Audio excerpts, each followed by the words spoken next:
Hello! Last night, after namin mag-dinner, pinasakay ko muna si Bunso sa mga rides kasi nga gusto niya sumakay sa mga rides. So, ayan na siya. Sumakay na sa pato. Ayan. So, na-enjoy talaga siya. Paikot-ikot siya dyan sa mga rides. Ayan. Naka-try na din siya sumakay sa mga rides. And then, ayan, nakatambay muna kaming dalawa dyan sa mga rides habang sumasakay siya. And then, ayan, ako naman yung nag-video. So, ayan, hindi tinapos yung time niya doon sa rides na sinasakyan niya. And then, ayan, sumubok din kami sa ganito mag-shoot ng bola. Kaso lang, yung bola nila is kulang ng hangin. So, ayan, nag-try kami mag-shoot sa ring ng mga bola. After namin doon sa mga rides, so, pumunta na kami sa Freedom Park para tingnan yung mga pailaw dito sa Freedom Park. Naglalakad kami at ayan, inikot talaga namin yung Freedom Park kasi nga gusto namin tingnan yung mga pailaw nila dito sa Freedom Park. May Christmas tree na malaki and then yan, maganda din yung kanilang mga Christmas lights dito. Iba't ibang mga kulay. Ayan, naglalakad na yung mga kasamahan ko, pamangkin. Diyan sa unahan, may malaking circle na Christmas lights and then ayan, may iba't ibang kulay din yung kanyang mga lights.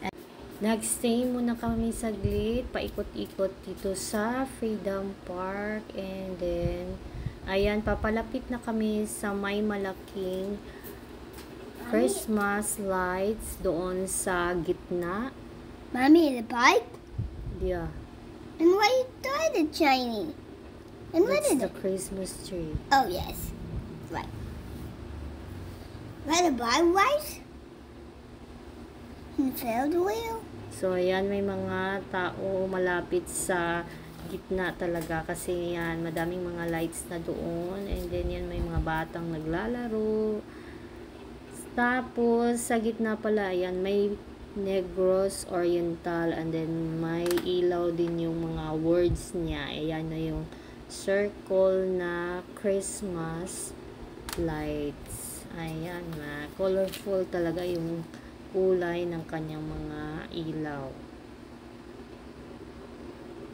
So, yung mga bata pumapasok doon sa words na Negros Oriental, doon sila, kasi pwede naman umupo dyan sa isang literata, kasi matibay kasi yung pagkagawa nila.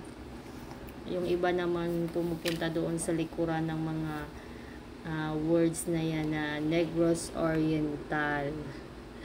So, medyo madilim yung likuran banda. Ayan, may mga tanim na din dito sa gitna. Ayan, tumambay sila muna. Ayan, nag-chika-chika. Naglakad at umikot-ikot pa kami sa Bye-bye, kids. Freedom Park. Bye-bye. So, madaming nagpa-picture. And then, kami, nagpicture-picture din kami. Bye-bye. Para nang sa ganun, may mga remembrance din kami this year, December 2023. So, ayan, nagpa-picture na. Beep.